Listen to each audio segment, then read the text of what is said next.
Ketika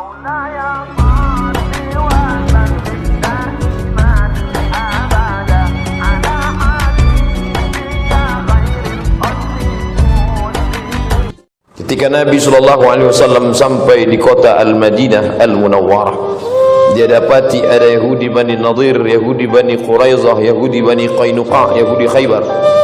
Hari itu mereka tidak makan, tidak minum. Nabi bertanya, "Ma hadza? Hari apa ini? Mengapa kalian tidak makan dan minum hari ini?" Mereka menjawab, "Hadza yaumun salihun."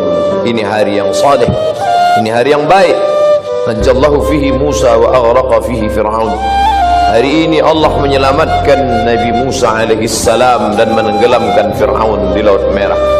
Fasamahu syukran lillah. Lalu pada hari ini, sekian abad yang lalu, Nabi Musa alaihi salam bersyukur kepada Allah dengan melaksanakan puasa. Maka kami pun hari ini tidak makan, tidak minum karena bersyukur kepada Allah, karena sudah menenggelamkan Fir'aun dan menyelamatkan Musa beserta rombongannya menuju Palestina. Apa pelajaran dari kisah ini? Bahwa permusuhan antara hak dan batil, antara hitam dan putih, antara bengkok dan lurus tidak pernah berakhir selama dunia masih terkembang. Sebelum Nabi Musa alaihissalam ada orang baik bernama Ibrahim. Ibrahim menghadapi Namrus. Namrus Allah matikan dengan cara yang hina, hanya dengan masuk nyamuk ke telinganya. Hamba yang angkuh sombong itu pun mati. Hari berganti musim berubah, datang masa Musa. Maka Musa berhadapan dengan seorang yang zalim. Yudhabbihuna abna'akum wa yastahyuna nisa'akum. Anak laki-laki dia sembelih hidup-hidup, dia potong. Anak perempuan dia biarkan hidup, karena baginya bukan ancaman. Dia lakukan itu hanya karena mimpi. Hanya karena mimpi melihat ada anak kecil yang mengambil mahkota dari kepalanya. Maka dia sembelih semua anak-anak yang lahir pada saat itu. Begitu berakhir masa Musa alaihissalam, datang masa Isa. Maka dunia masih lagi diisi oleh kebatilan. Segerombolan para politikus yang tidak senang dengan Isa alaihissalam, dia mesti dihabisi, dia mesti dibunuh. Maka bersekongkol dengan pendeta-pendeta Yahudi. Tapi Allah menyelamatkannya. Wa ma qataluhu, mereka tidak berhasil membunuhnya. Wa ma salabuhu, mereka tidak menyalibnya. Walakin syubbiha lahum, ada orang lain yang diserupakan dengannya. Dialah pengkhianat bernama Yahuza, Yudas Iskariot. Memang dia hanya layak mati di tiang salib.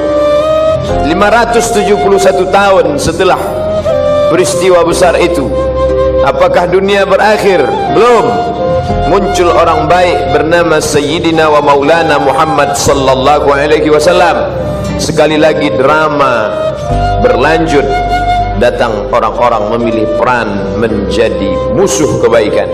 Abu Jahal, bahkan namanya tertulis dalam Al-Quran, tabbat siyada abi lahabi wa tabba ma aghna anhu maluhu, hartanya tidak bisa menolong, wa ma kasab, usahanya, bisnisnya tidak bisa membantu. Dan yang paling mengenaskan, istri yang mendampingi juga ikut bersekongkol. Wa mara'atuhu hammalatal hatab fi jidha hablum min masad. Berpuasa pada tanggal 10 Muharram mengingatkan kembali bahwa dunia tidak pernah sepi dari orang-orang baik, tapi juga dunia tidak pernah sunyi dari orang-orang jahat. Berani hidup di dunia, berani memilih pilihan. Wa nafsi wa ma sawaha, demi jiwa dan penciptaannya. Fa alhamaha fujuraha wa taqwaha, diberikan dua jalan, jalan fujur dan jalan takwa. Qad aflaha man zakkaha, beruntung orang yang mensucikan dirinya. Wa qad khaba man dassaha, sia-sia orang yang menodai, menistai dirinya. Menjadi suku apapun itu bukan pilihan kita. Menjadi orang Pariaman itu bukan pilihan kita. Menjadi orang Cina kita tidak pernah memilih, tapi menjadi orang beriman kita berada di antara dua pilihan. Alladzina amanu wa 'amilus salihati ulaika ashabul jannah. Orang beriman dan beramal saleh tempatnya di surga. Walladzina kafaru wa kadzdzabu biayatina orang-orang yang kafir dan mendustakan ayat kami, ulaika ashabun nar, mereka penghuni neraka. Allah pinjamkan telinga, Allah pinjamkan mata, Allah berikan hati, Allah berikan kuasa, Allah berikan kudrat dan iradat. Semua ini barang pinjaman, sampai masanya harus dikembalikan kepada pemiliknya, dan kelak kita akan ditanya. Inna sam'a, pendengaran, wal basar, penglihatan, wal fuad, hati dan pikiran, kullu ulaika kana anhu mas'ula, semua akan disoal, semua akan ditanya. Kemana telinga kau pakai? Sudahkah kau cari kebenaran? Kemana mata kau gunakan? Sudahkah kau pandang kebenaran? Kemana hati dan pikiran kau manfaatkan? Sudah kau pilih kebenaran? Pada saat itu Musa berhasil memilih kebenaran. Pada saat itu Isa berhasil mengalahkan kebatilan. Zaman Nabi sudah terputus. La nabiyya ba'dah, tak ada satupun Nabi sesudah dia. Tidak ada lagi Nabi. Tapi pertikaian, konflik antara hak dan batil masih terus ada. Hari ini kita beramai-ramai di rumah Allah, tapi di saat yang sama ada juga orang-orang batil di tempat kebatilan. Nanti malam kita akan sholat isya pengajian, berada di tempat yang baik, masjid, bersama orang-orang baik, ulama, bersama sahabat-sahabat terbaik, orang soleh. Tapi di seberang sana ada orang-orang berada di tempat yang tidak baik, bersama pelaku maksiat fasik. Wallahu la yahdil qaumal fasiqin. Berani hidup di atas dunia, berani memilih antara hak dan batil, tapi kita tidak pernah sombong. Kita minta kepada Allah, Allahumma arinal haqqa haqqa warzuqna ittiba'ah, tunjukkan padaku bahwa yang benar itu adalah benar, berikan aku kekuatan untuk mengikutinya. Wa arinal batila batila warzuqna ijtinabah, tunjukkan pada aku bahwa yang batil itu salah, dan beri aku kekuatan untuk menjauhinya. 10 Muharram bukan sekedar menahan makan dan minum. 10 Muharram mengingatkan kembali tentang konflik antara hak dan batil. Sanggup kita memilih, kita menang. Salah kita memilih, kita gagal. Singkat, tapi akibatnya luar biasa. Berapa lama menjalani hidup yang salah, yang khilaf, yang tidak benar itu? Hanya dari akil baligh umur 10 tahun menjelang malaikat maut pencabut nyawa datang 63 tahun. Itu pun kalau sampai seperti umur Sayyidina wa Maulana Muhammad sallallahu alaihi wasallam. Andai tidak, singkat, tapi akibat yang dirasakan khalidina fiha abada, kekal selama-lamanya. Asyura 10 Muharram mengingatkan kita bahwa boleh bersyukur atas matinya orang yang zalim. Dia sudah lama mati. Kenapa sampai hari ini orang beriman masih bersyukur? Dia sudah lama ditenggelamkan di Laut Merah. Kenapa hari ini orang beriman masih bersyukur? Bersyukur diselamatkan Musa, bersyukur ditenggelamkan Fir'aun, musuh agama Allah. Bila hari ini ada orang berkata dia tidak jahat, dia hanya khilaf, dia tidak pernah memusuhi agama Allah, dia hanya tersalah, maka orang yang bersalah itu mesti ditunjukkan kesalahannya.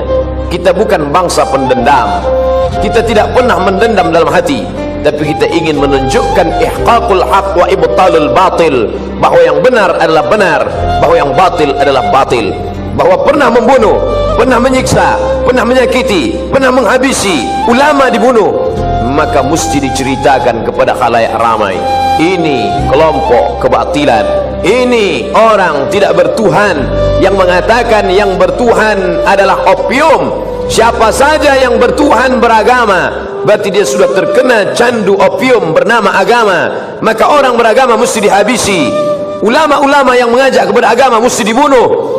Maka itu mesti diungkap kembali, diceritakan kepada anak cucu, ditonton bersama, diperlihatkan kebatilannya. Karena Allah mengingatkan kita, sungguh sudah lama peristiwa itu terjadi, tapi tentang batil dan jahatnya Fir'aun tetap diceritakan dalam Al-Quran. Untuk apa? Menjaga generasi akan datang, agar mereka bisa membedakan. Tidak abu-abu, kalau putih jelas putihnya, kalau hitam tampak hitamnya. Karena yang abu-abu itu tidak membawa kepada kebaikan. Tidak bisa pro kiri dan kanan. Kalau kau ingin masuk surga, pilih ke kanan. Kalau kau siap masuk neraka, pilih ke kiri. Semua ada resikonya. maka kita mesti menampakkan kebatilan sebagaimana Allah memperlihatkan jahatnya Fir'aun. Diingat sepanjang masa, padahal dia sudah ditenggelamkan ribuan tahun yang lalu. Laut Merah menjadi saksi bisu. Kenapa masih diulang juga setiap tahun? Ini menunjukkan orang Islam mesti ingat. Fadzakir, ingat-ingatlah. Inna fa'atiz zikra, karena peringatan itu bermanfaat bagi orang yang beriman. Fadzakir, berilah peringatan. Fa inna zikra tanfa'ul mu'minin, karena memberikan peringatan bermanfaat bagi orang-orang yang beriman. Tunjukkan orang batil itu batil, tampakkan orang yang salah itu salah. Jangan sampai diikuti jejaknya. Selamatkan generasi yang akan datang, sebagaimana Nabi SAW menceritakan tentang kisah Fir'aun bersama Musa alaihissalam. Al-yawma, hari ini, nunajjika, kami selamatkan engkau bibadanika, dengan badanmu tidak mati dimakan cacing tanah. Al-yawma, hari ini, nunajjika, kami selamatkan engkau bibadanika, dengan badanmu tidak membusuk di Laut Merah. Hari ini dia terbujur kaku dalam Museum Tahrir Square di tepi sungai Nil Kairo. Rambutnya berwarna keemasan, kulitnya kehitaman mengering ditelan masa, tapi dia tetap awet. Bagaimana membedakan dia Ramses II dengan mumi-mumi yang lain? Mana yang mumi yang mengejar Musa? Mana mumi yang tenggelam di Laut Merah? Subhanallah, Masya Allah. Dalam paru-parunya ditemukan garam. Tidak mungkin masuk garam ke dalam paru-paru, karena ketika kita minum sambil bicara, ketika air masuk dalam saluran pernapasan, kita akan tersedak. Itu kuasa Allah. Tidak mungkin air gula, air garam masuk ke dalam paru-paru. Tapi Fir'aun mati dalam keadaan sangat mengenaskan dan menyakitkan. Falamma adrakahu al-gharaqu, ketika dia tenggelam di Laut Merah, air itu masuk ke lubang hidungnya, masuk ke telinganya, dan yang paling menyakitkan, masuk ke saluran pernapasannya. Dia tak bisa tersedak di dalam Laut Merah. Akhirnya garam itu masuk ke paru-parunya. Ketika dibuka oleh para pakar, inilah dia orang yang mati di Laut Merah. Allah tunjukkan signal, ada tanda-tanda bergaram paru-parunya. Paru-paru yang tidak bisa dimasuki air apapun karena kuasa Allah. Tapi musuh yang satu ini disakitkan dengan sakit yang luar biasa. Mati itu adalah sakit, sampai-sampai dikatakan seperti tebasan pedang di tempat yang sama beratus kali. Sampai-sampai dikatakan seperti kambing yang dikuliti hidup-hidup. Tapi yang menyakitkan di atas sakit dialami oleh Fir'aun, maka dia merasakan kematian itu. Akhirnya yang berkuasa, yang zalim itu mati juga. Yang kaya mati, yang miskin mati. Yang ganteng mati, yang jelek, yang buruk juga mati. Yang pernah berkuasa sehebat Fir'aun, hari ini tegak kekuasaannya dalam bentuk piramid, satu di antara 7 keajaiban dunia. Sampai saat ini tak terpecahkan bagaimana menyusun batu-batu besar yang beratnya mencapai 2 ton, tapi bisa dibangun dengan simetris. Ada 3 lubang makam di dalam. Bahkan ada yang ketika saat tertentu masuk cahaya matahari, ruang yang gelap dalam piramid terang benderang. Sungguh mereka pernah hidup dalam masa kejayaan. Tiang-tiangnya yang besar, mereka tidak membuat cor, mereka tidak membuat tiang dari semen, tapi bukit yang mereka pahat. Wa tanhituna minal jibali buyuta, ada di antara mereka yang sanggup memahat bukit menjadi rumah. Prancis tertarik melihat tiang yang besar itu. Mereka bawa kapal membawa tiang besar dari Mesir menuju Paris, Prancis. Sampai hari ini mereka tegakkan di tengah kota Paris. Apa maknanya? Generasi belakangan tertarik dengan peninggalan-peninggalan Fir'aun. Tapi itu semua hanya sebagai saksi sejarah bahwa orang yang zalim berkuasa itu pada akhirnya mati. Ibrahim meninggal, Namruz mati. Musa meninggal dunia, Fir'aun mati. Isa diangkat oleh Allah ke tempat kemuliaan. Herodes, pendeta-pendeta Yahudi yang bersekongkol dengan tentara Romawi, mati. Muhammad sallallahu alaihi wasallam meninggal dalam husnul khatimah. Fir'aun, Abu Jahal, Abu Lahab, semuanya juga mati. Harimau mati meninggalkan belang, gajah mati meninggalkan gading. Manusia mati meninggalkan nama yang baik atau nama yang buruk. Goreskanlah dengan tinta emas, bukan karena ingin dikenang sepanjang masa, tapi hanya ingin agar ketika nama-nama orang baik masuk ke dalam surga yang dijanjikan Allah, wasiqal ladzina taqaw ilal jannati zumara, ketika orang-orang bertakwa itu digiring masuk ke dalam surga, Allah sampaikan salam untuk mereka. Malaikat membacakan salam itu, salamun qaulam mir rabbir rahim, selamat untuk kalian, bukan dari presiden, bukan dari gubernur, mir rabbir rahim, dari Rabb yang maha pengasih lagi maha penyayang. Saat itu mereka diundang dengan undangan kebaikan, dengan undangan kelembutan. Ya ayyatuhan nafsul mutmainnah, wahai jiwa yang tenang, irji'i, kembalilah. Hari ini kau berada di perantauan, sampai masanya kembali ke kampung halaman. Irji'i ila rabbiki, kembali kepada Tuhanmu. Radiyatan mardiyah, jiwamu dalam keadaan ridha, Allah pun ridha terhadap dirimu. Hari ini kau katakan raditu billahi rabba, aku ridha Allah sebagai Rabbku, wa bil islami dina, aku ridha Islam agamaku, wa bi Muhammadin nabiyya wa rasula, aku ridha Muhammad nabi dan rasulku, wa bil Qur'ani imama, aku ridha Quran sebagai pembimbing imam pemimpinku. Tapi Allah belum tentu ridha kepadamu. Tapi bila kau istiqamah memilih jalan Musa, jalan Isa, jalan Muhammad sallallahu alaihi wasallam, kau akan dipanggil dalam keadaan radiyatan mardiyah. Fadkhuli fi ibadi, masuklah dalam golongan hamba-hambaku. Fadkhuli jannati, masuklah ke dalam surgaku. Hari itu kau tak merasakan kesakitan. A'dadtu li ibadiyas salihin, aku sediakan, aku siapkan kepada hamba-hambaku yang saleh. Mala a'yunun ra'at, tak pernah dilihat mata, wala udhunun sami'at, tak pernah didengar telinga, wala khatara ala qalbi bashar, tak pernah terlintas di hati manusia. Berapapun usia yang dititipkan Allah, selama hayat di kandung badan, selama ruh masih berada dalam jasad, selama jantung masih berdetak, selama darah masih mengalir, selama masih dipompakan nafas oleh paru-paru, beramal soleh menjadi tujuan. Tapi puncak dari segalanya adalah ilahi anta maqsudi, engkau yang ku maksud, bukan surgamu, bukan takut nerakamu. Ilahi anta maqsudi wa ridhaka matlubi, ridhamu yang ku cari. Karena ketika dapat ridha, surga sudah di tangan. Kalau masuk surga belum tentu memperoleh ridha. Allah bertanya kepada mereka yang di surga, madza turidun, apa yang kalian inginkan? Semua menjawab ridhaka. Maka kita meminta, Allahumma inna nas'aluka ridhaka wal jannah wa na'udzubika min sakhatika wan nar. Hidup mengikuti Fir'aun, silakan. Hidup ikut gaya Namrus, tak ada larangan. Hidup mau ikut gaya Abu Jahal, Abu Lahab, silakan. Tangan terbuka bebas. Semua akan diminta tanggung jawab. Tangan mencincang, bahu memikul. Mana yang berbuat, dia yang akan menerima resiko. Life is take risk. Hidup adalah berani mengambil resiko. Isma syi'ta, hidup sesukamu. Fa innaka mayyit, tapi ingat, kau akan jadi mayat, kau akan jadi bangkai.